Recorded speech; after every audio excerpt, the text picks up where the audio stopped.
No one understands learning machines better than Chinese students and parents who. This is a summer learning machine, although it's called a learning machine. It was actually a game console disguised as an educational tool. Back around the millennium, anyone who owned one of these would instantly become the godfather to every boy in the class. Students loved it for the games, while parents bought it thinking it could teach English and computing, killing two birds with one stone. What an ideal product it seemed to be. Back then, Subo reigned supreme in China, and its popularity was off the charts. Fast forward to today, whether it's a learning machine in the truest sense or a game console masquerading as one, they are all having a hard time. For instance, Subo filed for bankruptcy in 2020, while BBK and Readboy have pivoted to tablets or other market segments. The industry is now a shadow of its former self. This golden leak field, once a market worth over 100 billion yuan, dominated Chinese education for nearly 20 years, yet now it sits largely ignored. How did the learning machine end up as a mere relic of the past? Hello, everyone, this is Kanchai. Today, we're putting the learning machine center stage. This is the WQX-CC-100, released in 1995. It looked like a small calculator and cost 330 yuan. To put that into perspective, before DOQQS was launched, electronic dictionaries of that era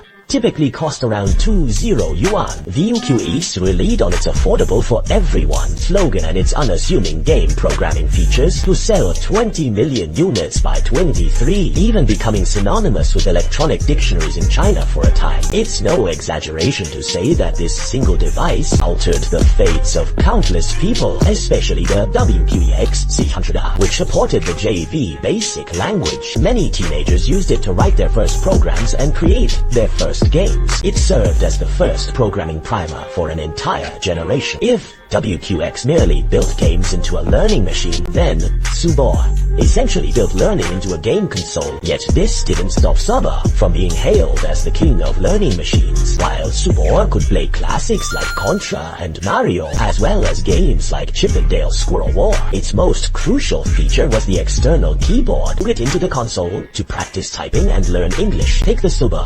SB926 for example. It came with 2 learning cards, specifically this English word master. In terms of both difficulty and depth of content, the materials are still relevant for learning even today. Subo leaned heavily into this marketing angle, even hiring Jackie Chan, the ultimate idol for parents of that era, as their spokesperson, tapping into every parent's dream, wishing one's child to become a dragon. Subo relied on this aggressive marketing and a low price tag of 300 yuan, combined with kids clamoring for one to study play games. Parents were forced to buy it. At its 1995 peak, it held a 75% market share, with annual sales exceeding 1 billion yuan. However, due to internal conflicts within the Subo team, founder Duan Yongping resigned, taking with him his protege Chen Yangming, Xin Wei, and Jin Zijiang. These are the men who now lead Hao Vivo and Little Genius. After leaving Subo, this group founded a new company, BBK, which launched a learning machine in the truest sense. BBK went all out with its early marketing, creating the viral slogan, "Point to whatever you don't know." They were played on a constant loop on TV every day. Coupled with the 20,001 reform of English curriculum standards by the Ministry of Education, the repeating machine became an overnight necessity. Besides, one look at the BBK device and you'd know it wasn't for gaming. Parents felt safe buying it. Was the nationwide craze for learning machines back then truly just because they could play games? Not exactly. I don't know what the hot subjects were when you were a kid, but for me, it was computer, science, and English. The state was vigorously promoting computers, starting with the children. The Olympic bid also made everyone realize that English was becoming increasingly important. Though the core features of these machines,